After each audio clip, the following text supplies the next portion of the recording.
Hello, guys, we are back with another story from the Arabian Nights.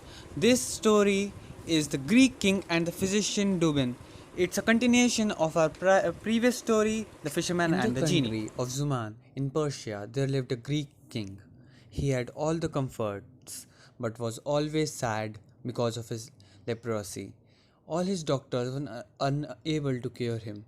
One morning, a guard announced that a man named Douban wished to meet the king. He claimed to be a physician who could surely cure the king's wounds. The king allowed the guard to fetch Douban.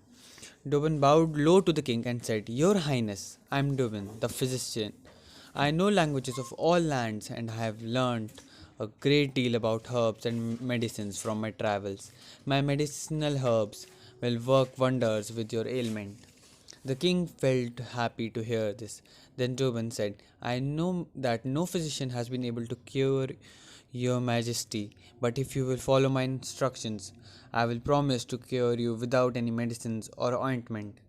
Pleased with the proposal, the king said, All right, I agree with your words. I promise you that if you make me well, then I will make you and all your future generations wealthy beyond words. The physician went to his house and made a polo club, the handle of which he hollowed out and put in it the drug he wanted to administer. Then he made a ball to be hit by the polo club, and with these things he went the next day to the king. Douban asked the king to mount a horse and play polo with the stick and ball that he provided. Now, your majesty, hold the polo club and keep striking the ball till you feel that your palm and your whole body is glowing. This will cause the drug in the polo stick to enter your body. After this, you must leave for the palace bath and go to bed. The next morning, you will be free of this disease. The king did exactly as Douban asked him to.